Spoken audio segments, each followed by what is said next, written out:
प्रभु राम देव भगवान अल्लाह खुदा ईश आदि नाम एक ही शक्ति के हैं।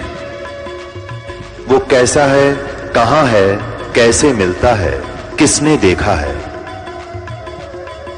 ये प्रश्नवाचक चिन्ह पूर्ण रूप से हटाने के लिए अवश्य सुनिए जगत गुरु तत्वदर्शी संत रामपाल जी महाराज के अमृत वचन, सर्व पवित्र धर्मों के पवित्र शास्त्रों के आधार पर।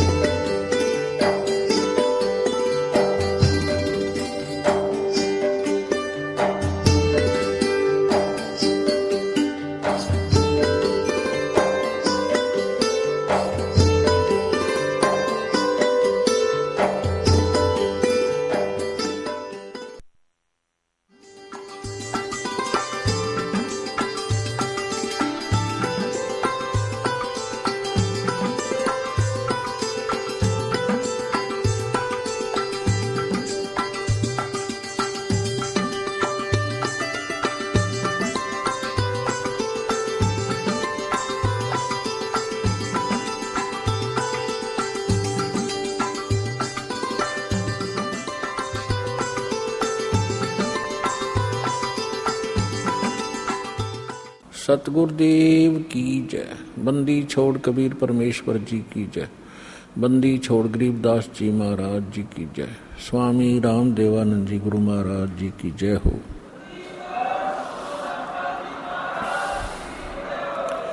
गरीब नमो नमो सतपुरुष को नमस्कार गुरु के नहीं। सुर नर मुनि जन साधुआं संतों सर्वसदी नहीं। सतगुरु साहेब संत सब डंडो तुम प्रणाम। आगे पीछे मध हुए तिनको जा कुर्बान। नराकार निर्विषम काल जाल वैभंजनम निर्लेपम निज निर्गुणम अकल अनुबेशुंदनम।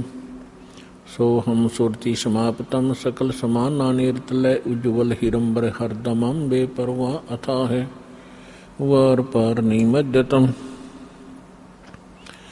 गरीब जो सुमर सिद्ध होई गणनायक गलता ना करो अनुग्रह सोई पारस पद परवाना।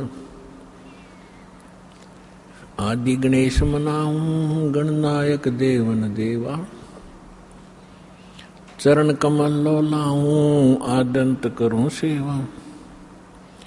परम शक्ति संगीतम रिद्धि सिद्धि दाता सोई। अवगत गुण अतीतम सत्य पुरुष निर्भोही।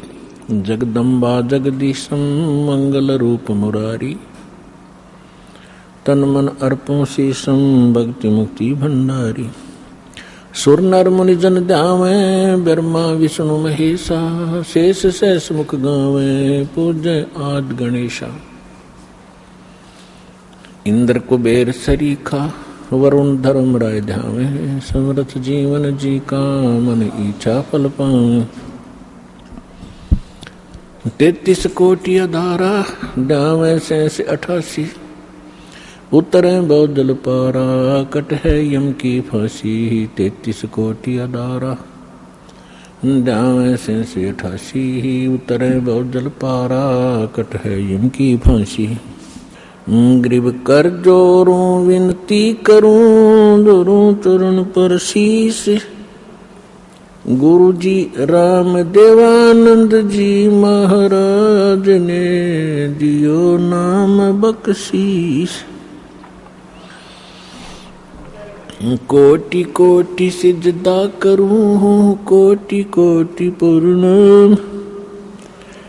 चरण कमल में राखियो में बंदी जन गुलाम।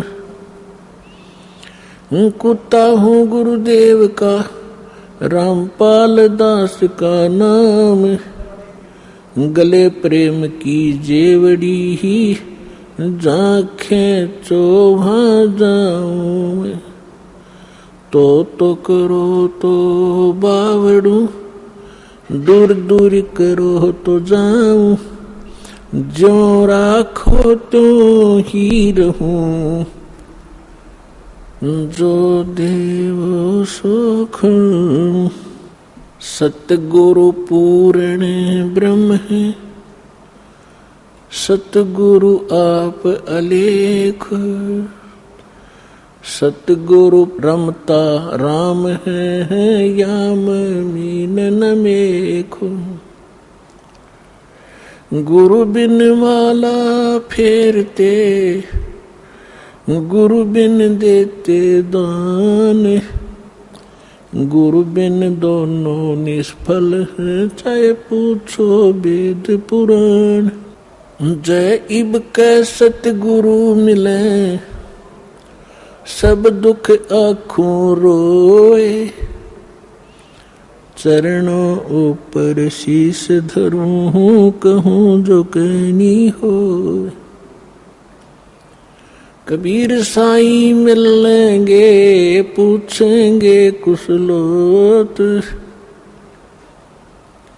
आदि अंत की सब कहूँ, अपने दिल की बात। गुरु जी तुम ना भूलियो, चाहे लाख लोग मिल जाएं। हम जैसे तुमको बहुत हैं, तुमसे हमको नहीं।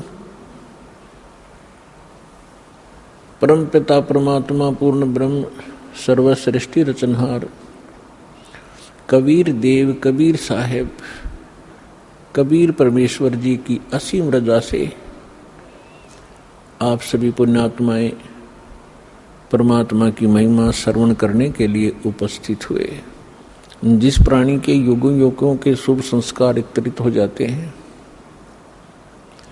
उनको मानव शरीर प्राप्त होता है। उससे भी शुभ संस्कारी वो हंस आत्माएं हैं जिनको सतगुरु मिलते हैं, सत्संग श्रवण करने का अवसर प्राप्त होता है।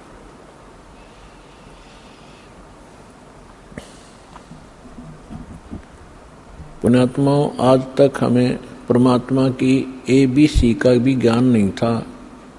हम कह भी अध्यात्म मार्ग का नहीं जान पाए, चाहे हम अपने आप को कितने ही विद्वान मानते रहे, चाहे हमने वेदों को कंठस्थ याद भी कर लिया, श्रीमद् भगवत गीता के सभी श्लोक भी हमने रट रखे थे,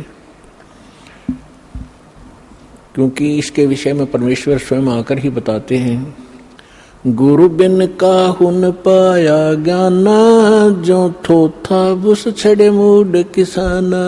गुरु बिन वेद पढ़े जो प्राणी, समझ न सारे रहे अज्ञानी। ओए होए, परमेश्वर ने 600 वर्ष पहले बताया था कि ये ऋषि महर्षि ब्राह्मण लोग, विद्वान संत मंडलेश्वर वेदों को कंठस्थ तो याद कर लिया, इनकी प्रभुता भी बनी हुई है। कोई चतुर्वेदी, कोई त्रिवेदी, कोई दिव्यवेदी के इन्होंने चारों वेदों को कंठस्थ याद कर रखा है। किसी ने 3 वेदों को, वो त्रिवेदी कहलाता है। किसी ने 2 वेदों को कंठस्थ याद कर रखा था, वो दिव्यवेदी कहलाते थे। अपने आत्माओं, यह परमात्मा कहते हैं कि प्रत्येक प्राणी, प्रत्येक आत्मा, जब से वो परमात्मा कहते हैं मेरे से बिछड़ी है, उसी के तुरंत बाद इसको एहसास हो गया है कि हमसे गलती हो चुकी है और हमारी कोई अनमोल वस्तु हमसे छीनी जा चुकी है और उसके बगैर हम रह नहीं सकते, उसके बगैर हम सुखी नहीं हो सकते। उसको अब हम परमात्मा कहते हैं। तो जिस कारण से इस आत्मा ने उस वस्तु को पाने के लिए एक भरसक प्रयत्न किया और अभी तक वो सशक्त प्रयत्न जारी है। उसके लिए उन्होंने जंगलों में जाना, राज त्याग देना भी उचित समझा। शरीर नष्ट हो जाए, गल जाए, तपस्या कर करके उन्होंने भगवान पाना ही चाहा पर नहीं मिला। उन्होंने चारों वेदों को कंठस्थ याद कर लिया, पढ़ने लगे थे परमात्मा को खोजने के लिए। फिर वो याद हो गए, क्योंकि पहले शांत स्वभाव के लोग होते थे, वर्तमान की हाहाकार नहीं थी। बार बार के रिपीटेशन से, आवर्ती से ये कंठस्थ हो जाते हैं। तो उन्होंने चारों वेदों को याद कर लिया और कोई भी कहीं बोलता तो वो तुरंत उसके अध्याय और मंत्र को तुरंत सुना देता, जिस कारण से वो प्रभुता प्राप्त हो गए। और जब प्राणी को प्रभुता प्राप्त हो जाती है, परमात्मा से कोसों दूर हो जाता है, क्योंकि जीव साहब नहीं हो सकता, परमात्मा ही साहब है। अब आप देखते हो हम कितने अज्ञानी हो गए। हम छोटी सी पोस्ट प्राप्त कर लेते हैं, यदि हमें कोई सीधा नाम पुकारता है तो हमें दुख होता था, और हमें साहब बोलता तो हम प्रसन्न होते थे, छाती फूल जाती है। इस ज्ञान से पता चलेगा कि साहब क्या है और जीव क्या है। तो कहने का भाव यह है कि वो वेदों के कंठस्थ करने वाले इतने प्रभु बन गए, उनको ब्राह्मण कहने लगे। ब्राह्मण का अर्थ होता ब्राह्मण सोए जिन ब्रह्म पहचाना।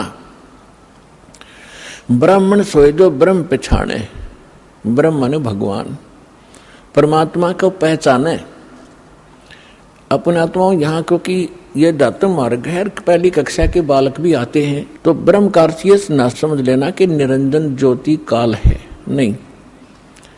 ब्रह्म का अर्थ वैसे प्रभु होता है, भगवान होता है, राम कहो, साब कहो, ब्रह्म कहो। लेकिन जैसे हम पूर्ण परमात्मा कहते हैं, पूर्ण ब्रह्म कहते हैं, इसका मतलब कोई इनकम्प्लीट ब्रह्म भी है।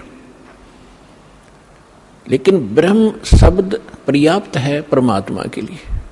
लेकिन यहां ये नकली प्रभु घने हो गए, तो इसलिए प्रभु की पहचान जिसने कर ली, ब्रह्म की पहचान जिसने कर ली, वो ब्राह्मण कहलाता है। दास अपने प्रवचनों में बहुत बार पंडितों ब्राह्मणों के विषय में उनकी मूर्खता अज्ञानता सुनाता है। तो उसमें ये ना समझें कि दास एक ब्राह्मण वर्ण को कह रहा है। ब्राह्मण वर्ण अलग वस्तु है। जैसे एक वैद्य था और वो बहुत अच्छा वैद्य था, नाड़ी पकड़कर तुरंत बता देता था अमुक रोग है, औषधि भी उसके पास कारगर थी, सुप्रसिद्ध हुआ। उसकी एक दो पीढ़ी उसके द्वारा बताई औषधि और उस विधि से वो उपचार करते रहे, वो भी वैद्य कहलाए। लेकिन आगे चल के वो लाखों की संख्या बन गई उनके वंशजों की, और वो वैद्य नहीं है, फिर भी उनका सरनेम वैद्य बन गया। अब कोई कुछ कार्य करता है, कोई कुछ कार्य करता है, वो भी अपने पीछे लगाता है रमेश वैद्य, और काम क्या है उसका, परचून की दुकान। जानता नहीं पेट के दर्द की दवाई औषधि, और लिखता है रमेश वैद्य, तो वो वैद्य नहीं है। और यदि कहीं किसी वैद्य की मूर्खता बताई जाती है कि रोग ये और दवाई ये दे रहा है, ये खाक वैद्य है, तो उस वैद्य को दुख नहीं होता जो परचून की दुकान किए हुए। इसी प्रकार ब्राह्मण की विषय में जानना। मेरे पूज्य गुरुदेव जी ब्राह्मण वर्ण में जन्मे थे, लेकिन वो अपने आप को ब्राह्मण नहीं कहते थे, पंडित नहीं कहते थे। पंडित ब्राह्मण की दूसरा पर्यायवाची पंडित भी कहलाता है। पंडित का भी यही अर्थ होता है।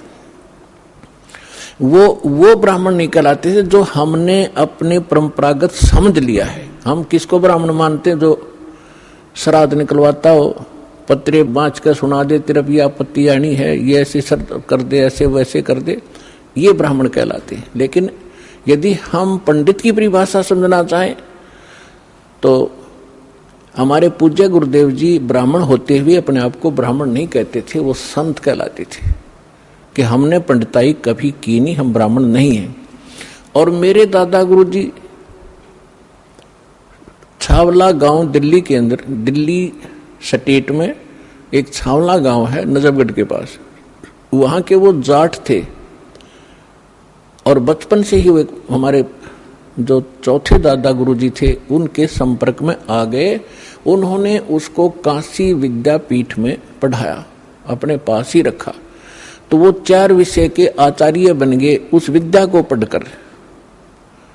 लेकिन उन्होंने पंडिताई की नहीं, फिर भी वो पंडित चिदानंद नाम से जाने जाते थे।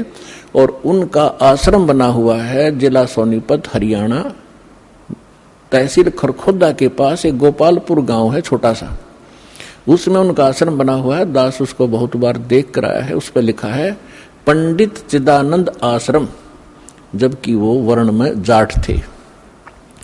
तो हमने सबसे पहले ये देखना है कि इन चीजों का अब हमने इनसे ऊपर उठना है, जातिवाद से। हमारे क्या जाति है? जीव हमारी जाति है और मानव धर्म हमारा हिंदू मुस्लिम सिख ईसाई, कोई धर्म नहीं है न्यारा। जब हम परमात्मा के इस अध्यात्म ज्ञान से परिचित होंगे, फिर हमने कोई भी दूसरा सा नहीं दिखेगा, ना कोई मुसलमान दिखाई देगा, ना कोई ईसाई दिखेगा, ना हमें कोई हिंदू दिखेगा, ना कोई सिख दिखाई देगा। हम एक पिता की संतान हैं, हम परमात्मा के लिए ही विभाजित हुए हैं, परमात्मा के लिए अब हम एक होंगे क्योंकि हमें ज्ञान हो जाएगा। हम रूढ़िवादी नहीं रह सकते क्योंकि परमात्मा ने शिक्षा इसीलिए आपको दी है। अब हम अपने प्रसंग पर आते हैं। गुरु बिन काहू न पाया ज्ञान, जो थोथा भूस छड़े मोहड किसाना। गुरु बिन वेद पढ़े जो प्राणी, समझन सारे रहे अज्ञानी। अब तो कहते हैं प्रत्यक्ष को प्रमाण की आवश्यकता नहीं पड़ती, क्योंकि दास ने परमेश्वर कबीर जी के द्वारा दी गई उस बुद्धि से, दास एक जीव बुद्धि है और जब परमात्मा रजा बख्शते हैं, यही जीव परमात्मा वाले ही ज्ञान को आगे चला सकता है, सुना सकता है और उसको समझ सकता है। तो उस परमात्मा की कृपा से आपके समक्ष ये तो हो ही चुका है कि यथार्थ ज्ञान क्या है, अध्यात्म मार्ग कैसा है, और ये भी आप खूब समझते हैं कि आज तक हमारे सदग्रंथों को हमारे ही ऋषि महर्षि गुरु ब्राह्मण आचार्य शंकराचार्य इस सिलेबस से परिचित नहीं थे, तो खाक टीचर थे वो। जीवन अपना नाश कराया, हमारे पूर्वजों का भट्ठा बैठा दिया, भूत बनवा दिए, फिर उनके श्राद्ध निकलवाने शुरू कर दिए। तो इस तरह की भ्रमणा अज्ञानता से फैलती है। तो आज तक हमारे जितने भी ऋषि महर्षि हुए हैं, इवन ब्रह्मा विष्णु महेश, इनको कोई अध्यात्म ज्ञान नहीं था। पुण्यात्माओं, परमात्मा ने 600 वर्ष पहले कहा था ये ज्ञान, लेकिन उस समय हम शिक्षित नहीं थे। हमारे धर्मगुरु केवल संस्कृत भाषा पढ़ा करते थे और सदग्रंथ भी संस्कृत भाषा में थे, जिस कारण से हम अपने भगवान को ना पहचान सके, ना अध्यात्म ज्ञान को जान सके। और इन अज्ञानी ऋषि महर्षि आचार्यों शंकराचार्यों ने परमात्मा का विरोध करके जनता को भ्रमित किया कि अशिक्षित जुलाहा धानक, ये नीच जाति का, ये क्या जाने सदग्रंथों के विषय में, क्योंकि ये संस्कृत नहीं जानता। तो उस समय नकलियों की दाल खूब गल गई, लेकिन मालिक तो मालिक ही होता है, सहनशील भी होता है। वो जो उद्देश्य लेकर चलते हैं वो बीच में भड़बड़ाते नहीं। उसी समय धर्मदास नाम के एक महापुरुष परमात्मा की शरण में आए थे, जो हिंदू धर्म में जन्मे थे और ये इन्हीं भगवानों की पूजा किया करते थे, जिसके विषय में परमात्मा कबीर जी कहा करते थे, तीन देव की जो करते भक्ति, उनकी कदे ना होवे मुक्ति। 600 वर्ष पहले चौराहे पर खड़ा होकर कहा करते परमात्मा, जहां ये ब्राह्मण कथा कर रहे होते थे। तो उस समय परमात्मा के ऊपर बहुत मार पड़ा करती थी, पीटा करते थे, घसीटा करते थे। लेकिन परमात्मा सत्य है, उसके वचन सत्य है, उसका अस्तित्व सत्य है, वो झूठ ना कह सकता और ना ही वो झूठ होता है। तो तब धर्मदास नाम के एक महापुरुष बड़े विचलित हुए। अब जो प्रसंग चल रहा है हम उसी पर आते हैं। इस ज्ञान को बताने के लिए परमात्मा स्वयं आते हैं। परमात्मा की पहचान करने के लिए हमारे सदग्रंथ पर्याप्त हैं, जिनको आज तक हम शिरोधार्य माना करते थे। पवित्र चारों वेद, ऋग्वेद, यजुर्वेद, अथर्ववेद और सामवेद, इन चारों वेदों को हम सत्य मानते हैं, पूरा विश्व सत्य मानता है। विशेषकर हिंदू धर्म के नाम ये लिख दिए गए हैं कि हिंदुओं के ग्रंथ हैं, तो हिंदू तो इसको सत्य मानते ही मानते हैं। दूसरे श्रीमद् भगवत गीता, वेदों से भी प्रथम स्थान आज श्रीमद् भगवत गीता जी का है, क्योंकि ये एक छोटा ग्रंथ है और चारों वेदों का निष्कर्ष है, और उसके बाद 18 पुराण। तो हमारे जो धर्मगुरु अब लगभग 2,500-3 हजार वर्ष से जो हमारे धर्मगुरु रहे हैं, उन्होंने केवल पुराणों को ही महत्व दिया और साथ में श्रीमद् भगवत गीता को भी उन्होंने समांतर सम्मान दिया है और इन्हीं के पठन पाठन से मोक्ष बताया है। और उन्होंने ये भी कहा है कि हम जो ज्ञान दे रहे हैं इन्हीं ग्रंथों के आधार से दे रहे हैं। तो पुण्यात्माओं, परमात्मा को पहचानना पड़ेगा। जब तक हमें ये विश्वास नहीं होगा कि ये सामने रखा एक चमकीला पत्थर वास्तव में हीरा है, लाल है, इसकी कीमत इतनी है, तब तक हम उसका दाम नहीं लगा सकते, उसका मूल्य चुका नहीं सकते, दे नहीं सकते, उसको ग्रहण कर ही नहीं सकते, क्योंकि वो कीमती इतना है। इसी प्रकार जब तक हम परमात्मा को नहीं पहचानेंगे और हमें दृढ़ विश्वास नहीं होगा कि सचमुच ये है भगवान, तो तब तक हम दृढ़ नहीं होंगे, उसकी कीमत दे नहीं सकेंगे, अर्थात हम उसको प्राप्त नहीं कर सकते। तो उसके लिए हमने सबसे पहले हमने ये जानना होगा, दृढ़ निश्चय करना होगा कि जिस परमात्मा को हम प्राप्त करने के लिए प्रयत्न करेंगे, उसके लिए जो भी कीमत हमने देनी पड़ेगी वो देंगे, तो वास्तव में वो परमात्मा है भी कि नहीं। तो उसकी पहचान के लिए हमने कोई आधार बनाने पड़ेंगे। उसके लिए आधार क्या है? सर्वप्रथम हमारे सद्ग्रंथ। वैसे तो सर्वप्रथम हम मानते हैं प्रत्यक्ष दृष्टा को, लेकिन फिर भी हम अपने उस थ्योरी को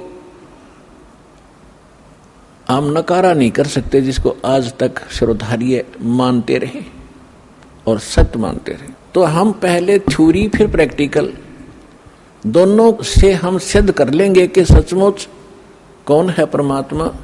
तो इसके लिए हमने सबसे पहले अपने सद्ग्रंथों की थ्योरी को देखेंगे कि उनमें क्या लिखा है, और फिर प्रैक्टिकल।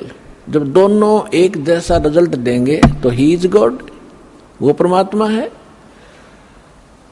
तो पुण्यात्माओं, श्रीमद् भगवत गीता अध्याय नंबर 4 के श्लोक नंबर 32 में 32 में कहा है कि अर्जुन, मैंने अभी आपको अध्याय नंबर 4 के श्लोक नंबर 25 से लेकर 30 तक जिन साधकों और साधनाओं की जानकारी दी है,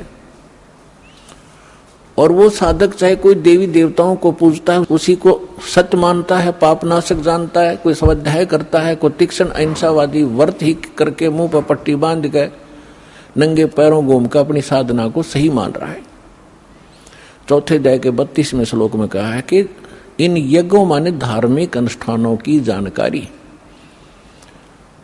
ब्रह्मणे मुखे सच्चिदानंद घन ब्रह्म ने अपने मुख कमल से बोली है।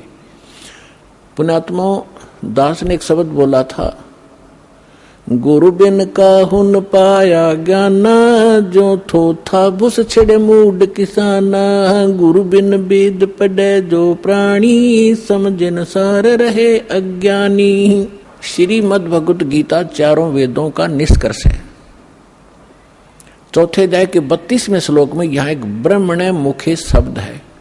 इस ब्रह्मणे मुखे शब्द का हमारे अनुवादकर्ताओं ने इस दास से पहले जो अनुवाद दास ने किया है, गहरी नजर गीता में एक पुस्तक बनाई है, यानी उसका अनुवाद समझो श्रीमद् भगवत गीता का अनुवाद है, उसका नाम लिखा है गहरी नजर गीता में।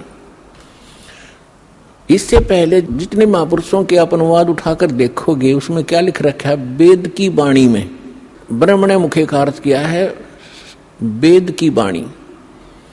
और इन्हीं अनुवादकर्ताओं ने 17वें अध्याय के 23वें श्लोक में इसी ब्रह्मणे का अर्थ किया है सच्चिदानंद घन ब्रह्म। वो यथार्थ अनुवाद है, वो सही अर्थ है। यहां ये विचलित हो गए। तो ये विद्वान नहीं थे, इसलिए इन्होंने अनुवादों का अड़ंगा कर दिया। अपनी ओछी सोच से अर्थ भी अनर्थ कर दिए। ब्रह्म का अर्थ भगवान होता है, तो ब्रह्म का अर्थ कोई वेद करता है तो महामूर्ख है। वेद एक सिद्धांत है, संविधान है, भगवान की जानकारी देता है, उसके नियम बताता है। और ब्रह्म भगवान है। जैसे एक राजा है, राजा का संविधान है, वो उसके नियमों का, उसके अंदर उसके सारे नियम लिखे हुए हैं, कैसे एक प्रजा को रहना चाहिए, क्या अपराध है, कैसा ना करना चाहिए। और कहीं पर कोई राजा का अर्थ और संविधान लिख दे तो वो अर्थ ठीक नहीं कर रहा, अनर्थ कर रहा है। इसी प्रकार यहां ब्रह्म ने माने सच्चिदानंद घन ब्रह्म, और मुखे अपने मुख कमल से बोली गई वाणी में विस्तार से कहे हैं। सच्चिदानंद घन ब्रह्म ने अपने मुख कमल से बोली उस अमृत वाणी में उन धार्मिक युगों की जानकारी, अनुष्ठानों की जानकारी विस्तार के साथ कही है। और उसको तत्व ज्ञान कहते हैं। और उसको जानने के बाद तो सभी कर्मों से मुक्त हो जाएगा। अब गीता ज्ञान दाता कौन है? ये ब्रह्म है। जैसे दास ने शब्द सबसे पहले ये बोला था कि ब्रह्म शब्द पर्याप्त है, लेकिन ब्रह्म का अर्थ भगवान कहो, साब कहो, राम कहो, तो ये सत्संग एक ऐसा जटिल समस्या बन गई, यो अध्यात्म मार्ग, कि दास यदि किसी पॉइंट को कच्चा छोड़ के आगे चलेगा तो प्रथम बार सुन रहा भक्त कुछ नहीं समझ पाएगा। इसलिए एक ये सामूहिक लेक्चर दिया जाता है आध्यात्मिक टीचर होने के नाते, तो उसमें ये ध्यान रखा जाता है कि शायद प्रथम कक्षा के बच्चे भी आए जो पहली बार दीक्षा लेने आए, और किसी के वैसे कहने से वैसे भी श्रोता बन कराते हैं। तो ये इसलिए यहाँ थोड़ा सा डिफाइन करेंगे। जैसे साहब कहो, ब्रह्म कहो, राम कहो, गॉड कहो, अल्लाह कहो, खुदा कहो, ईश कहो, ब्रह्म कहो। अब जैसे एक तहसीलदार भी साहब है, प्रभु है, स्वामी है अपने विभाग का। ऐसे ही आगे चले, हम थोड़े शॉर्ट में बताऊंगा। जैसे डिप्टी कमिश्नर भी साहब है, मंत्री भी साहब है, मुख्यमंत्री भी साहब है। आप अंडरस्टूड, आपको खूब समझते हो आप कि ये साहब कितने सतर के हैं। और प्रधानमंत्री भी साहब कहलाते हैं, और राष्ट्रपति जी भी साहब ही कहलाते हैं। तो इसे समझ लेना। तो ये इसलिए ब्रह्म, अब जैसे मुख्यमंत्री जी हैं, ये एक क्षेत्र के मालिक हैं, स्वामी है, ये पूर्ण स्वामी नहीं है, पूरे भारत के स्वामी नहीं है। इसी प्रकार यहां जो ब्रह्म शब्द है, ये ब्रह्म है 21 ब्रह्मांड का स्वामी। इसको ज्योत स्वरूपी निरंजन गीता अध्याय नंबर 4 के श्लोक नंबर 32 में स्वयं कहता, मैं काल हूं, ये काल ही है। और काल भी स्वामी है। जैसे एक जेल का सुपरिटेंडेंट, वो जेल का स्वामी है और सुपरिटेंडेंट साहब भी है, ऐसे ही ये काल साहब है, 21 ब्रह्मांड का स्वामी है, या एक जेल है, यो जेल का सुपरिटेंडेंट साहब है, ये समझ लो। तो ऐसी ऐसी इसने 21 जेल बना रखी है, एक ब्रह्मांड भी ये जेल है। तो ऐसे ये 21 ब्रह्मांड का साहब है, ये ब्रह्म है, लेकिन ये कंप्लीट ब्रह्म नहीं है, ये पूर्ण ब्रह्म नहीं है, इसलिए ब्रह्म शब्द बोला गया। तो यहां प्रत्येक इसके अंग को हमने समझने के लिए ऐसे करना पड़ेगा। तो इस ब्रह्म ने श्रीमद् भगवद गीता का ज्ञान श्री कृष्ण जी में प्रवेश करके, जैसे को प्रेत बोलती है किसी के अंदर, ऐसे बोला। ऐसे ही इस काल ने एक ब्रह्मा कुमारी पंथ चलाया अभी 100 वर्ष पहले लगभग, और उसमें एक प्रेत आता है, वो कहता अहम ब्रह्मास्मि, मैं ब्रह्मा हूं। कभी कहता अहम शिवोहम, मैं शिव हूं। ये एक प्रेत का चलाया हुआ है, और वो प्रेत कभी ब्रह्मा की पदवी पर था। जैसे कोई गांव का प्रधान सरपंच रिटायर हो जाता है, उसको अगली बार नियुक्त नहीं किया जाता, तो लोग फिर भी उसको सरपंच साहब कहते हैं, प्रधान साहब बोलते हैं, जोरा जी रहा है। और वो भी कहीं मिलता है, कोई कहता भाई कौन है, फलाना सरपंच हूं, और जब वो सरपंच नहीं होता तो ऐसे ही दास ने कबीर परमात्मा से प्राप्त उस ज्ञान को आगे बढ़ाया है as it is, as a tape recorder. Das का इसमें इतना ही योगदान है कि दास को परमात्मा का जो अंतःकरण टेप रिकॉर्डर ठीक कर दिया उस परमेश्वर कबीर जी ने, और उसमें अपना ज्ञान भर दिया। दास बोल के सुना रहा है रिकॉर्ड करके, इतना सा योगदान है। तो ऐसे दास बहुत बार बताता है आपको कि ये ब्रह्मा विष्णु महेश जो वर्तमान में यहाँ 3 लोक के एक एक विभाग के मिनिस्टर हैं, साहब हैं, इतने राम हैं, इतने भगवान हैं, ये इनकी भी मृत्यु होगी, और ये मृत्यु को प्राप्त होकर आम जीव की तरह 84 लाख योनियों में, प्रेत योनियों में भटक रहे होंगे, और अन्य पुण्य आत्माओं को फिर से काल अपनी दुर्गा पत्नी से जन्म दे करके उस पदवी पर बैठा देता है। तो उनमें से ये पंथ चलाने वाला जो ब्रह्मास्मि में शिवोस्मि, तो ये वो भूत है जो कभी ब्रह्मा के पद पर रहा है, अब उसका अस्तित्व कुछ नहीं, वो रिटायर्ड सरपंच समझ लो, एक्स सरपंच, अब उसका कोई अस्तित्व नहीं। तो वो बोलकर उसने वो पंथ चला दिया। आज भी उसकी मुरली सुनकर, वो भूत की बात सुनकर एक बहुत बड़ा जनसमूह अपना जीवन नाश कर रहा है। दास का प्रयत्न किसी की निंदा करना नहीं, दास का प्रयत्न है कि सभी हम एक परमात्मा के बालक बच्चे हैं, बहन बेटी भाई, और उस काल ने ये जाल फैला रखा है कि मैं इतने पंथ चला दूंगा नकली कि कोई समझ नहीं सकेगा ओरिजिनल पंथ कौन सा है। तो दास ऐसा प्रयत्न कर रहा है कि जैसे पहले के, अभी बहुत बार होती रहती है घटनाएं कि कोई 500,000 के नोट नकली छाप देता है, और सरकार को जो पता चलता है तो दोनों ओरिजिनल और डुप्लीकेट दोनों के दोनों मीडिया के माध्यम से, समाचार पत्रों के माध्यम से उनकी पहचान कराई जाती है कि ये इस टाइप का डुप्लीकेट है, ये ओरिजिनल है। तो सरकार निंदा नहीं कर रही होती, एक महापरोपकार करती है। तो दास का यही प्रयत्न समझ लेना कि हमारे जो यथार्थ सदग्रंथ हैं वो तो हमारे ओरिजिनल नोट हैं, ओरिजिनल सदग्रंथ हैं, और उसके अतिरिक्त कोई अनुभव बता रहा है, कोई मार्ग चला रहा है, वो डुप्लीकेट है, वो हानि हो रही उनके जीवन की। तो दास ने कोई शौक नहीं है किसी की, इसको आप आलोचना का नाम देते हो तो आपकी बुद्धि अच्छी नहीं है, आपको अध्यात्म ज्ञान नहीं है। तो इसी प्रकार ये काल ने स्वयं, इसमें श्री कृष्ण जी के अंदर स्वयं काल प्रवेश कर गया। श्री कृष्ण भी ये 3 लोक के प्रभु हैं, एक विभाग के, इसके अंदर आम प्रेत नहीं प्रवेश कर सकता, इनके अंदर, इनमें इतनी पावर होती है। तो उनके अंदर काल स्वयं आया और उसने गीता का ज्ञान दिया। तो यहां ब्रह्म बोल रहा है इस गीता को। अब हम परम अक्षर ब्रह्म कहेंगे, उसको पूर्ण ब्रह्म कहेंगे, जो इससे अन्य परम शक्ति है, और उसको हमने पाना है। अब क्या कहा है कि वो सच्चिदानंद घन ब्रह्म ने अपने मुख कमल से, गीता ज्ञानदाता स्वयं कह रहा है, उस धार्मिक अनुष्ठानों की जानकारी विस्तार के साथ कही है, और उसको तत्व ज्ञान कहते हैं। और उस ज्ञान को प्राप्त करके प्राणी सभी कर्मों से मुक्त हो जाता है, उसका वो छुटकारा पा लेता है, उसका पुनर्जन्म नहीं होता। चौथे अध्याय के 34वें श्लोक में कहा कि अर्जुन, उस तत्व ज्ञान को जो परमात्मा स्वयं आकर अपने मुख कमल से वो वाणी बोलता है, वो तत्व ज्ञान है। उस तत्व ज्ञान को, उसको सूक्ष्म वेद भी कहा है।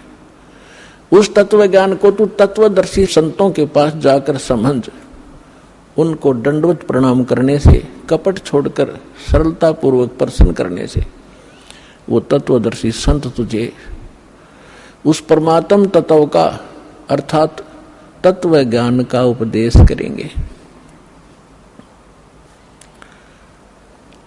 अब 15वें अध्याय के प्रथम मंत्र में उस तत्वदर्शी संत की पहचान भी बता दी है कि जो संत उल्टे लटके हुए संसार रूपी वृक्ष के, ये संसार रूपी वृक्ष है अर्जुन, ऊपर को जड़ वो तो पूर्ण परमात्मा है, पूर्ण ब्रह्म है, जिस तो सबका धारण पोषण करता है। 15वें अध्याय के 1 से लेकर 4 श्लोक में और 16-17 श्लोक में 3 पुरुष तीन भगवान, तीन ब्रह्म स्पष्ट किए हैं। सरपुरुष कहो, सरब्रह्म कहो, ये तो काल है। सर माने नासवान, ये 21 ब्रह्मांड का स्वामी, ये सरब्रह्म है।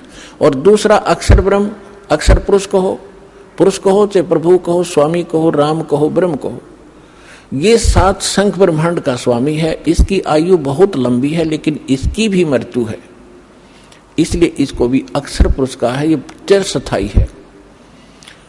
और फिर तीसरे नंबर का जो परमात्मा है, परम अक्षर ब्रह्म कहलाता है, वो बताया उत्तम पुरुषत्व अन्य, जो 17वें श्लोक में कहा 15वें अध्याय के, उत्तम पुरुषत्व अन्य परमात्मा इति उदाहरता है। ये लोग तरम अविश्य विवर्ती अवैश्वर है, वो परमात्मा इन दोनों से अन्य है, जो 15वें अध्याय के 16वें श्लोक में सरपुरुष और अक्षर पुरुष कहे हैं। इनसे कोई अन्य है वो परमात्मा जो सबका धारण पोषण करता, तीनों लोकों में प्रवेश करके। तो 15वें अध्याय के प्रथम श्लोक में बताया कि ऊपर को जड़ और नीचे को शाखा वाला ये उल्टा लटका हुआ संसार रूपी पीपल का वृक्ष समझो, एक फॉर एग्जाम्पल दिया है। और जो संत इसके सभी विभाग बता दे, न्यारे न्यारे, भिन्न भिन्न, सवेदवित, वह वेद के तात्पर्य को जानने वाला है, वह वेद का ज्ञाता है, वो तत्वदर्शी संत है। तो पुण्यात्माओं, 600 वर्ष पहले परमात्मा स्वयं आए थे, जैसा उनका विधान है कि वो स्वयं आकर अपने मुख कमल से उस तत्व ज्ञान का प्रचार करते हैं, जो हमारे नकली धर्मगुरुओं ने, डुप्लीकेटों ने रिजेक्ट करके कूड़े की टोकरी में डाल रखा था, धानक जुलाहा कह के, उसकी वाणी झूठी कह के। आज दास को परमात्मा ने जोरी बनाया, उस लाल को परखा और उसको कूड़े की टोकरी से उठाकर आज सिद्ध कर दिया कि Kabir is God, Kabir is God, Kabir is complete God.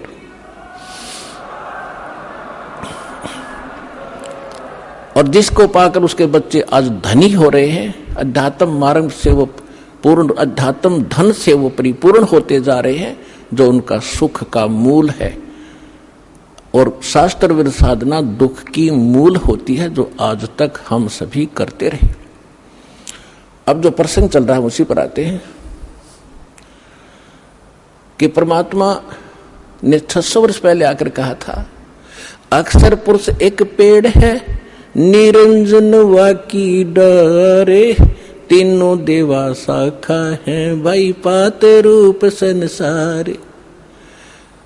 अक्षर पुरुष एक पेड़ है, सरपुरुष वाकी डार, और तीनों देवा उसके आगे शाखा हैं, ये पात रूप संसार। अब आपको बहुत बार उल्टा लटका हुआ संसार रूपी वृक्ष का एक चित्र बनाया है, वो दिखाया है। तो परमात्मा ने मूल को छोड़ दिया, जो जमीन से बाहर दिखाई देता वो सारे पार्ट बता दिए। तना, उसको अक्षर पुरुष समझो, उससे तने से मोटी डाहर निकले उसको सरपुरुष, और सरपुरुष के आगे फिर वो 3 शाखाएं हों, रजगुण ब्रह्मा, सतगुण विष्णु, तमगुण शिव जी, ये शाखा समझो, इतना बता दिया। और 5 रूप संसार। फिर इस दास को भेजा ये बताने के लिए कि मूल कौन है। ये जड़ वही है जो सबका धारण पोषण करता है, सबका उत्पन्न करने वाला है, सबका संरक्षक है, जो सर्व सुखदायी है, जो परम अक्षर ब्रह्म, जो अविनाशी परमात्मा है, वो वही है। कौन? अब दास ने बताया कि इसमें परमात्मा को पहचानने में दोनों पहलू काम करेंगे। एक तो हमारी थ्योरी, हमारा जो सिलेबस पाठ्यक्रम, और साथ में प्रैक्टिकल। पाठ्यक्रम बता रहा है, और फिर वो प्रैक्टिकल, जिन्होंने प्रैक्टिकल किया, उन महापुरुषों ने जिनको भगवान मिले, सचखंड लेकर गए, सतलोक ले गए, फिर वापस छोड़ा, उनमें से 6-7 शुभ नाम दास का याद है। आदरणीय धर्मदास साहिब जी, गांव बांधवगढ़, मध्य प्रदेश, वर्तमान में छत्तीसगढ़ होगा। और आदरणीय मलुकदास साहिब जी, आदरणीय नानक साहिब जी, जो सिख धर्म के प्रवर्तक माने जाते हैं, आदरणीय दादू साहिब जी, आदरणीय गरीबदास साहिब जी, गांव छुरानी, जिला झज्जर, हरियाणा वाले, आदरणीय गीसा दास साहिब जी, गांव खेखड़ा, जिला बागपुर, उत्तर प्रदेश वाले, आदरणीय स्वामी रामानंद जी काशी वाले। तो इन महापुरुषों में से आदरणीय गरीबदास साहिब जी के विषय में दास बताना चाहेगा। उन्होंने कहा कि हम सुल्तानी नानक तारे दादू को उपदेश दिया, जात जुलाहा भेद न पाया वो काशी माहे कबीर हुआ। अनंत कोट ब्रह्मांड का एक रति नहीं भारे, सतगुरु पुरुष कबीर हैं ये कुल के सिरजनहारे। तो वो जड़ है उस संसार रूपी वृक्ष के, वो कबीर है। कबीर परमात्मा कौन? उसको परम अक्षर पर कहो, उसको सत्य पुरुष कहो, अमर पुरुष कहो, उसे परम पुरुष कहो, उसे परम अक्षर ब्रह्म कहो, उसे परम अक्षर पुरुष कहो। ये उनके उपमात्मक नाम है। वास्तविक नाम उस परमात्मा का कबीर देव है। उसको अल्लाहु अकबर कहो, कबीर देव, कबीर साहब, अल्लाहु अकबर, कबीर भगवान, अल्लाह माने भगवान, अकबर अकबरी, अकबीर कबीर, ये कबीर को ही अपभ्रंश करके अकबर बोलते हैं। जैसे हम कबीरू बोल देते हैं, कबीरा बोला करते थे। जैसे गरीबदास जी को गांव वाले गरीबू कहा करते थे। तो ऐसे हम अपभ्रंश करके अपने नाम रख लेते हैं। उनका वास्तविक नाम है कबीर देव, अल्लाहु अकबर, अल्लाह कबीर, गॉड कबीर। अब जो प्रसंग चल रहा था उसी पर आते हैं कि वो परमात्मा स्वयं यहां आते हैं। अब इसमें दोनों पहलू साथ चलेंगे कि जिनको भगवान मिले उन्होंने प्रैक्टिकल किया, और जो हमारे सदग्रंथ आज तक हमें ज्ञान दे रहे थे, हमारे धर्मगुरु समझ नहीं सके, वो हमारा दुर्भाग्य और उनका भी दुर्भाग्य कहेंगे, क्योंकि वो उनकी बुद्धि काल के वश थी। अब हम सतगुरु शरण में आ गए तो हमारे ऊपर काल की जकड़ नहीं रही, इसलिए आप इस ज्ञान को समझ रहे हो। जिस दिन आपका नाम खंड हो जाएगा, यहां से कनेक्शन कट गया, परमात्मा का पंजा आपसे उठ जाएगा, आपको यही शब्द कड़वे लगने लग जाएंगे, और ये हमारे यहाँ भक्त भी आपको बुरे बुरे दिखाई देंगे, क्योंकि काल प्रवेश कर जाएगा, आपकी बुद्धि को भ्रष्ट कर देता है। आज तक ब्रह्मा विष्णु महेश की गांठ बांध रखी, इसने चक्कर बांध रखा, समझने नहीं दिया। आपकी क्या औकात, आप इस मालिक की शरण से दूर होकर आप सुखी हो जाओगे। जून का महीना हो और एसी रूम से बाहर निकल कर कोई सुखी हो सकता है? चाहे शराब पी कर निकले जा बाहर, गली में पड़ा रहो, बेशक वो कहा रहो शराब के नशे में मैं बहुत सुखी हूं, अब सुखी हूं, खाक सुखी है, रेत में पड़ा, पसीने आए पड़े, झागा रहे मुख में। तो ऐसी दशा उन लोगों की जो भगवान से दूर हटकर इस काल के खेमे में खेल खेल रहे हैं। चाहे वो भक्ति कर रहे हैं, वो भक्ति भी नकली, या संसारिक सुख प्राप्त करने के लिए वो को प्रयास कर रहे हैं, क्योंकि इस काल की साधना से सुख हो ही नहीं सकता। सुख होगा तो इस परमात्मा की ही रजा से, साधना से होगा। आदरणीय गरीबदास साहिब जी ने प्रैक्टिकल बताया कि अजब नगर में ले गए हमको सतगुरु आने, अजब नगर में ले गए हमको परमेश्वर आने।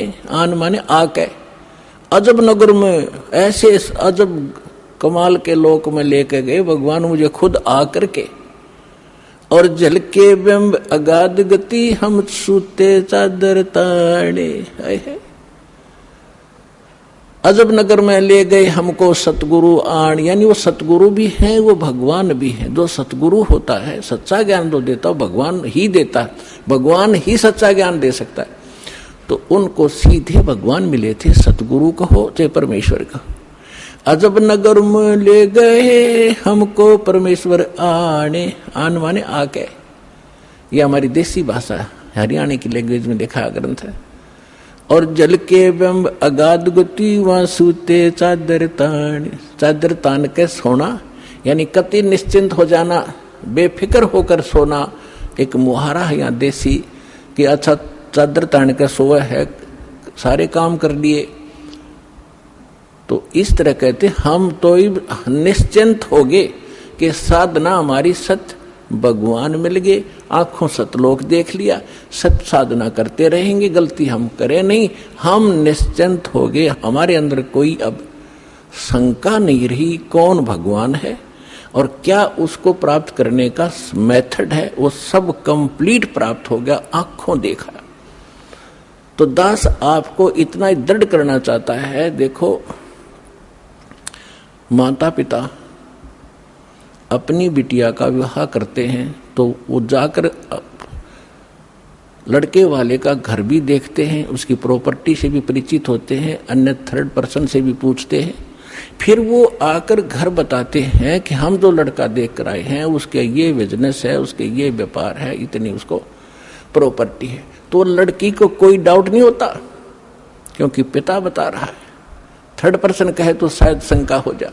तो इसी प्रकार उस परम पिता ने आके आपको ज्ञान दिया है कि जहां तुम जाओगे वहां क्या क्या सुख सुविधाएं हैं, तो आपको डाउट नहीं रहना चाहिए। और फिर साथ के साथ अपने गवाह भी तैयार कर रखे। अब लड़की यूं कहे मैं जाकर देख कर आऊंगी तो वह भी एक बात है, देखा पिताजी झूठ नहीं बोल रहे। तो इसी प्रकार आप जी ने एक नेक भक्त का भी आचरण एक दिखाना है कि जो दास बोल रहा है वो किसी डूम भाट के गीत नहीं है, गॉड गिवन स्पिरिचुअल नॉलेज है, एच इट इज, जो भगवान ने बताया। और जिन महापुरुषों को भगवान मिले उन जो का तो सेकंड किया, हमारे सदग्रंथ बता रहे। अब आपको श्रीमद् भगवद गीता से परिचित कराया, और विशेषकर हिंदू समाज तो जो भगवान की तरफ में पहले से ही लगे हैं, तो उन्होंने तो गीता का पाठ रोज कर ही रखा तकरीबन। दास एक बार 2003 के अंदर उदयपुर के अंदर सत्संग कर रहे थे, थोड़ी सी संगत होती थी, और हमारे पास एक प्रोजेक्टर सिस्टम हमने किया था, और टीवी पर दास दिखा रहा था, बता रहा था। एक बहन सुन रही थी, उसमें प्रोजेक्टर सिस्टम नहीं था, केवल टीवी ही पर हम दिखा रहे थे। टीवी पर थोड़ी बहुत दूर दिखा करते, थोड़े आदमी बैठा करते। उसके तुरंत बाद हमने प्रोजेक्टर ले लिया था भक्तों ने। तो सत्संग कर रहा था, उसमें बताया सारा कुछ, गीता को दिखाया। फिर मैं नीचे आकर एक चारपाई डली थी, उस पर बैठ गया। 10-20 भगत, कुछ शंका समाधान वाले, कुछ दीक्षा के इच्छुक आकर बैठ गए। तो एक बहन कहने लगी, जी मैं तो व्रत करती हूँ, शुक्रवार का मैं छोड़ूंगी नहीं। मैंने कहा बहन आप गीता को मानते हो? कहा गीता डेली पढ़ती हूँ। मैंने कहा 6 अध्याय के 16वें श्लोक में गीता जी में लिखा है कि अर्जुन, ना तो ये साधना, ये योग अधिक खाने वाले की सफल हो सकती, और ना बिल्कुल न खाने वाले की, बिल्कुल ना खाना, व्रत रखना। और ना ज्यादा जागने वाले की, लोग दिखावा नहीं होगा मैं 2 बजे उठ लेता हूँ, प्रसाद ना करता हूँ और सोता ही नहीं रात ने, नहीं। नाम उठत ना हम बैठत, नाम सोवत जागवे, नाम खाते नाम पीते, नाम सेती लागवे। ठीक है, जो वृद्ध हैं जिनको काम नहीं, किसी टाइम उठो और बैठो करो सेवा साधना, लेकिन सारे दिन मेहनत करने वाला आदमी कैसे उठ लेगा? 2 बजे 10 बजे सोया हुआ, या 11 बजे सोने पाओ आजकल।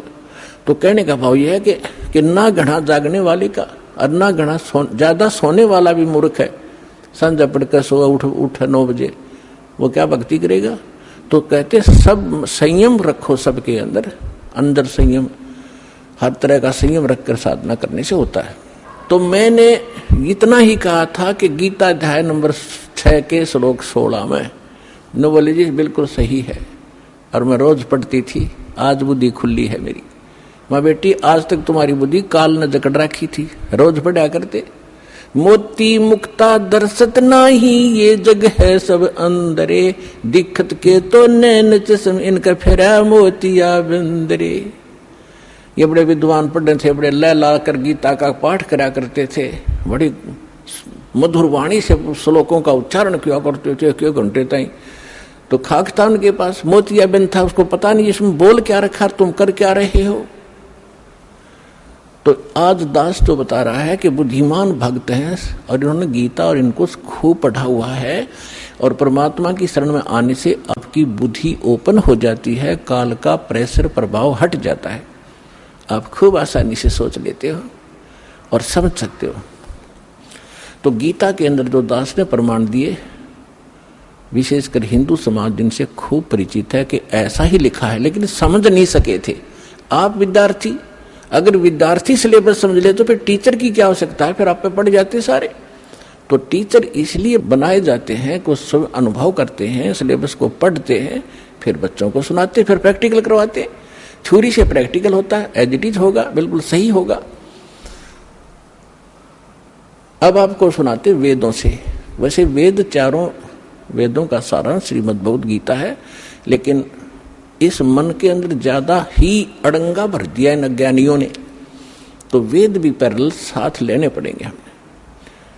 परमात्मा की पहचान क्या है, वो क्या करता है। अब जैसा भी आपने पाठ प्रकाश के समय सुना कि सतलोक से चलकर आए, वो परमात्मा सतलोक से चलकर आए कबीर जी। और गरीबदास जी भी कहते हैं कि अलल पंख अनुराग है सुन मंडल रह थीर, दास गरीब उधारिया में सतगुरु मिले कबीर। और अजब नगर में ले गए हमको सतगुरु आने। धर्मदास जी कहते हैं सतलोक से चलकर आए काटन यम की जंजीर। मुल्कदास जी भी कहते हैं कि अमरलोक से चलकर आए काटन यम की जंजीर। तो इसी प्रकार सभी महापुरुषों ने जिनको परमात्मा मिले हैं, रामानंद जी ने कहा कि दो ठौर है एक तू, भया एक से दो। और गरीबदास हमकार ने तुम आए हो मगजो, वहां से चलकर आए हो। मगजो माने यो सफर तय करके आए हो, इतना लंबा हमारे लिए आए हो। अब वेद क्या बताते हैं। ऋग्वेद मंडल नंबर 9 सूक्त 86 के मंत्र 26 और 27 में, ऋग्वेद मंडल नंबर 9 सूक्त 82 मंत्र 1, 2, 3 में, ऋग्वेद मंडल नंबर 9 सूक्त 54 के मंत्र 3 में, ऋग्वेद मंडल नंबर 9 सूक्त 94 के मंत्र 1 में, ऋग्वेद मंडल नंबर 9 सूक्त 95 मंत्र 2 में, ऋग्वेद मंडल नंबर 9 सूक्त 96 यानी 96 के मंत्र 16 से लेकर 20 में, फिर ऋग्वेद मंडल नंबर 9 और सूक्त 1 के मंत्र 8 और 9 में। और भी अनेक स्थानों पर बहुत सारे ढेर सारे प्रमाण हैं, लेकिन ये हमें पर्याप्त हैं इतने मंत्र परमात्मा को पहचानने के लिए। इनमें यही प्रमाण दिया है कि वो परमात्मा मनुष्य सदृश है और ऊपर धूलोक के तीसरे पृष्ठ पे, यानी ऊपर 4 लोक हैं, एक सत्यलोक, फिर अलखलोक, उससे ऊपर अगमलोक, फिर अकह, उसको अनामी लोक भी कहते हैं। तो प्रत्येक लोक को 3 विभागों में बांटा हुआ है। जैसे अपनी दिल्ली राजधानी है, एक तो बाह्य क्षेत्र है जो ग्रामीण क्षेत्र होता है, और एक बाजार क्षेत्र है, बाजार जहाँ दुकान दुकानें हैं, बाजार है, और तीसरा वो स्थान है जहां हमारी पार्लियामेंट हाउस है। तो ऐसे बताया है कि वो धूलोक, धू माने उस तेजो में पृथ्वी सतलोक में वो परमात्मा राजा के समान सिंहासन पर विराजमान है, सिर पे मुकुट है, देखने में वो राजा जैसा लगता है और वहां रहता है। ऐसा ही परमेश्वर ने खुद बताया है, ऐसा ही महापुरुषों ने जिनको भगवान मिले उन्होंने बताया है कि उस परमात्मा के एक रूम में बाल कहो, बाल का छिद्र कहो जो रोमकूप कहलाता है, करोड़ सूर्य मिला दे, करोड़ चंद्रमा, इतनी रोशनी उस मालिक की, वो भी फीकी पड़ जाए। और जब वो परमात्मा यहाँ आता है अपने रूप को सरल करके आता है। गरीबदास जी कहते हैं तेज पुंज अन्य दे धर के, हल्की तेज पुंज तन दे धर के, इस विध हमको भेंट ही, इसलिए इस तरह हमें आकर मिलते हो परमात्मा। ये वेद कह रहे कि वो परमात्मा अपने रूप को सरल करके अच्छी आत्माओं को मिलते हैं, नेक आत्माओं को जो दृढ़ भक्त होते हैं, जो उसके वचन का पालन करते हैं, अटल खड़े हो जाते हैं उसके वचन पर, उनको मिलते हैं। उनको किस उद्देश्य से मिलते हैं? ज्ञान देने के लिए। और फिर वो परमात्मा एक कवि जैसा आचरण करते हैं, कवियों की तरह, कविताओं के माध्यम से, लोकोक्तियों के माध्यम से, दोहा दोहावलियों के माध्यम से अपने तत्व ज्ञान का प्रचार बोल बोल के अपनी उच्च अमृतवाणी में वो करते हैं, सुनाते हैं। उसको लिपिबद्ध कर लिया जाता है, वो सच्चिदानंद घन ब्रह्म की वाणी कहलाती है।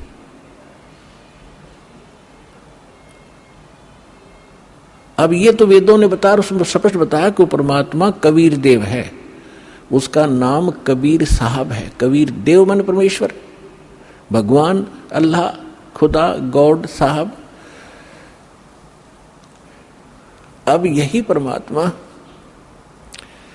उन अच्छी आत्माओं को मिलते हैं। एक समय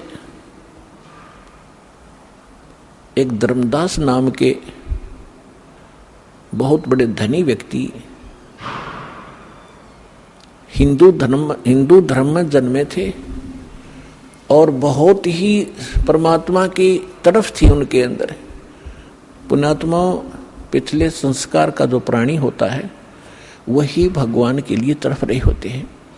वो पिछले बहुत अच्छे संस्कारी होते हैं, पिछले पुण्य उनके अंदर प्रेरणा करते रहते हैं, उनको टिकने नहीं देते हैं कि कोई भगवान ढूंढे कहीं, चाहे वो भले ही कोई ना कोई साधना की उसने सहारा ले ही रखा होता है, वो टिक ही नहीं सकता। चाहे वो हनुमान पूजा, चाहे गणेश जी की पूजा करे, और चाहे वो कितना मंदिर मस्जिद गुरुद्वारों में जाता हो, या कोई गीता वेद का कोई पाठ श्लोक करता हो, वो टिक नहीं सकता। चाहे कोई व्रत रख रहा है या चाहे कोई तपस्या कर रहा है, वो डले ढोता ही रहता है, उसके बस की बात नहीं। तो इसी प्रकार जिस वर्ण में जन्म हुआ उन परंपरागत साधनाओं की करते करते भी उसके अतिरिक्त यदि कोई और मार्गदर्शन करने वाला मिल जाता है तो वो भी स्वीकार करता है और उसको प्रारंभ कर देता। धर्मदास जी गांव बांधवगढ़ मध्य प्रदेश के रहने वाले थे और इतने रिच मैन थे, वो इतने धनी व्यक्ति थे। कहते हैं जब कभी उस अक्षेत्र के राजा के ऊपर प्राकृतिक आपदाएं आ जाती थी, जैसे फ्लड आ जाना या सूखा गिर जाना, महामारी के कारण लोगों की अस्थि हो जाना, तो वो धर्मदास जी के पिता और दादा से वित्तीय सहायता प्राप्त किया करते थे राजा लोग। ये बताना दास का इसलिए अनिवार्य है कि इतना धनी होते हुए और जो व्यक्ति भगवान की तरफ में, तो धन्य है उसके माता पिता दिल से जन्म हुआ। अब वर्तमान में हम क्या देख रहे हैं, छोटी सी कोई पोस्ट मिल गई और कहीं कोई सरकारी उपाधि उसको प्राप्त पद मिल गया, खुद साहब बन बैठा। अकल मारी गई इस जीव की, काल ने इसकी रोल मार रखी है और कल को मृत्यु होकर परसों गधा बन जाएगा। वो साहब के ऊपर फिर कौवे खा रहे होंगे, इसकी चोंच कमर को खोद रहे होंगे। तो हमने अपनी औकात को, अपने अस्तित्व को पहचानना पड़ेगा, या काल हमारा एक हवा भर देता है, गुब्बारे में हवा भर दी, छोड़ दिया, घूमेगा धक्के खाता, जब वो फटेगा उसका अस्तित्व पता नहीं कहाँ गिरेगा, जा कितने गंदे नाले में पड़ेगा या कितने समुद्र में पड़ेगा।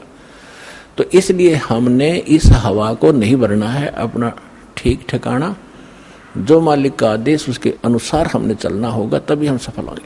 तो धर्मदास जी को इतनी तरफ थी, उन्होंने ये भी सुना हुआ होता है कि गुरु बिन मोक्ष नहीं होता, इसलिए उन्होंने एक रूपदास नाम के वैष्णव परंपरा के संत को गुरु धारण भी कर रखा था। अब गुरु जी की फिर गुरु बना है तो आज्ञा का पालन भी शिरोधार्य होता है, वो संत भक्त क्या ही करते हैं। अब उसी गुरुदेव जी के द्वारा बताए गए निर्देशानुसार वो प्रतिदिन श्रीमद् भगवद गीता का पाठ भी किया करते थे,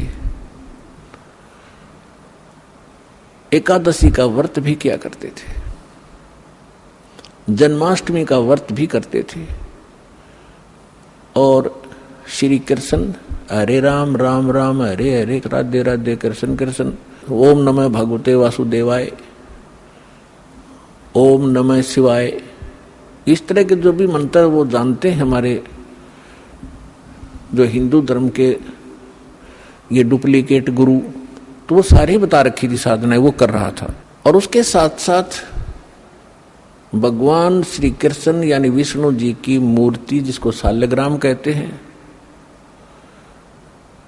उसकी भी पूजा अर्चना प्रतिदिन करना, जिसको कर्मकांड कहा जाता, कर्मकांड का एक हिस्सा है, वो भी किया करते थे।